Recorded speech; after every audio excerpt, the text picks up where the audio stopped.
नमस्कार दोस्तों, 8 ऑफ सितंबर 2025 नेपाल के अंदर एक प्रोटेस्ट शुरू होता है वहां के गवर्नमेंट के खिलाफ, वहां के यूथ के द्वारा।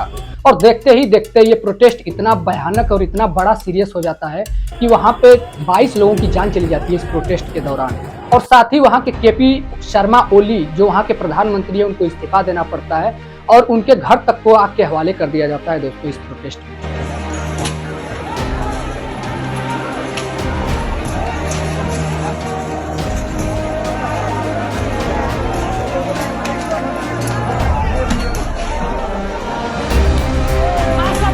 यहाँ तक दोस्तों कि वहां के पार्लियामेंट को भी आग के हवाले कर दिया जाता है।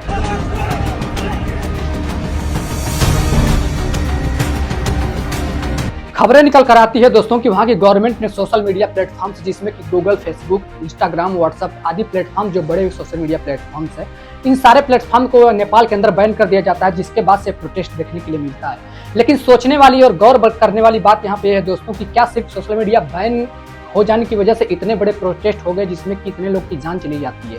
पार्लियामेंट तक को आग के हवाले कर दिया जाता है, केपी शर्मा ओली को इस्तीफा देना पड़ जाता है और वहां के जो प्रधानमंत्री होते हैं केपी शर्मा ओली, उनके घर तक को आग के हवाले कर दिया जाता है। क्या ये सिर्फ सोशल मीडिया बैन की वजह से होता है या फिर इसके पीछे कोई दूसरी वजह है? आइए समझने की कोशिश करते हैं नेपाल के अंदर हुए इतने बड़े प्रोटेस्ट और डिजास्टर के पीछे के एग्जैक्ट रीजन को आज के इस वीडियो में।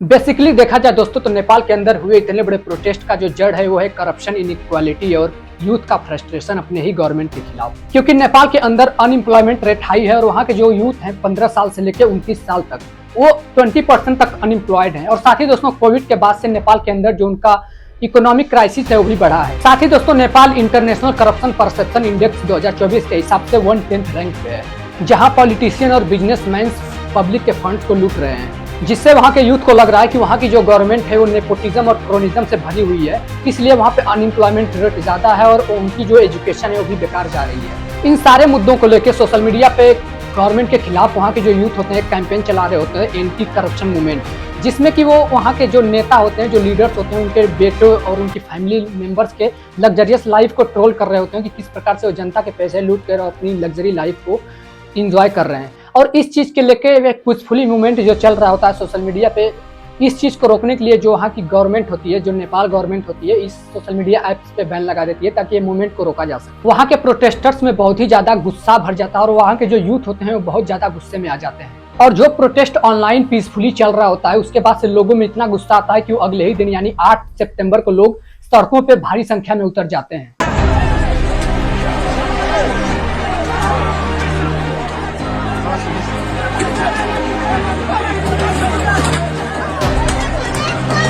हाथ में पोस्टर लिए हुए और नारेबाजी करते हुए एक वायलेंस बढ़ जाता है। नेपाल की राजधानी काठमांडू में हजारों यूथ जो होते हैं सड़कों पर उतर जाते हैं और सरकार के खिलाफ प्रोटेस्ट करने लगते हैं सोशल मीडिया के बैन को हटाने के लेकर।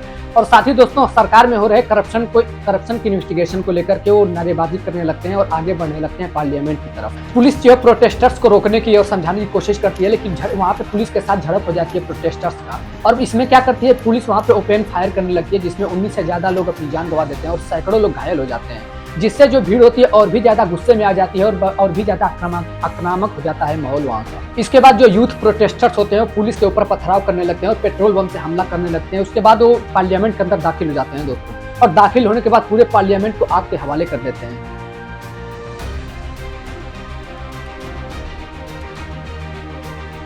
और अगले ही दिन यानी 9 सितंबर पे जो प्रोटेस्ट होता है इतना पीक पे हो जाता है, इतना हाइपर हो जाता है कि कंट्रोल से बाहर हो जाता है, जिसके बाद से जो प्रोटेस्टर्स होते हैं पूरे पार्लियामेंट को आग के हवाले कर देते हैं, खत्म कर देते हैं सब कुछ। और साथ ही दोस्तों जो वहाँ के प्राइम मिनिस्टर का घर होता है उनके घर में वो हमला कर देते हैं, उनके घर में दाखिल हो जाते हैं, उनके घर के सारे सामान को तोड़ फोड़ दिया जाता है, उनके घर में आग लगा दी जाती है, जिसमें जो प्रधानमंत्री होते हैं केपी शर्मा ओली, उनकी वाइफ जो होती है वो उसी आग के चपेट में आ जाती है, उनकी दर्दनाक मौत हो जाती है। इसमें जितनी सरकारी गाड़ियां होती है, जितनी वैन्स होती है, वहां पे सारे वैन्स को आग लगा दी जाती है, सारे वैन्स को कुचल दिया जाता है, तोड़ फोड़ कर दिया जाता है, सब कुछ तबाह हो जाता है वहां पे।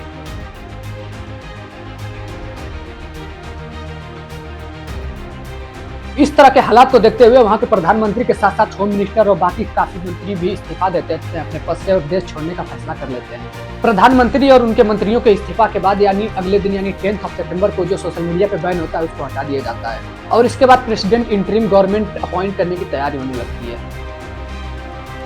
इस पूरे प्रोटेस्ट में अब तक 22 लोग के मारे जाने की खबरें निकल कर आती है और 300 से ज्यादा लोग इंजर्ड बताए जा रहे हैं। इस प्रोटेस्ट की वजह से पूरे नेपाल के अंदर जो बिजनेस है, जो भी वर्किंग है, सारी चीजें प्रभावित होकर पड़ी हुई है।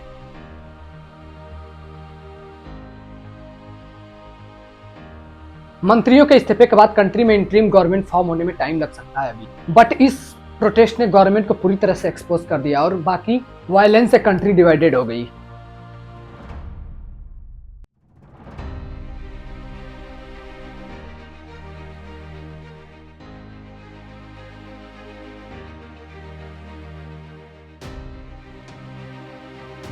अभी वहाँ की जो आर्मी है वो कंट्रोल में है और वहाँ पे जो प्रोटेस्ट हो रहा था, प्रोटेस्ट भी अपने लो इंटेंसिटी में आ गया 10 सितंबर के बाद। लेकिन कर्फ्यू अभी भी जारी है जिससे वहाँ पे आम जनता प्रभावित है।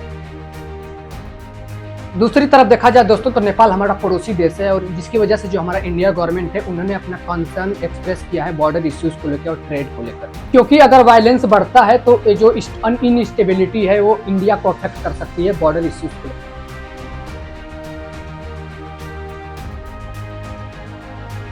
बट अब सब नॉर्मल की तरफ है पहले के मुकाबले। वहां के x PM KP Sharma Oli और उनके साथ जितने मंत्रियों ने इस्तीफा दिया था वो सारे लोग देश छोड़ चुके हैं।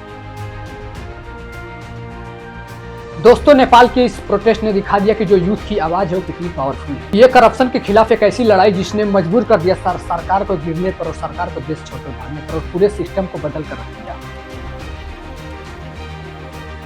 हमारे इंडिया में भी कुछ पॉलिटिशियंस को इससे सीख लेनी चाहिए और समझना चाहिए कि अगर पब्लिक सरकार बना सकती है, यूथ सरकार बना सकता है तो करप्शन के खिलाफ लड़ाई लड़के सरकार को गिरा भी सकता है।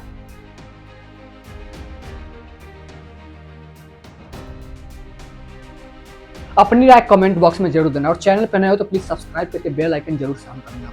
मिलते हैं किसी और एक नई वीडियो में एक नई टॉपिक। तब तक के लिए thank you so much for watching this.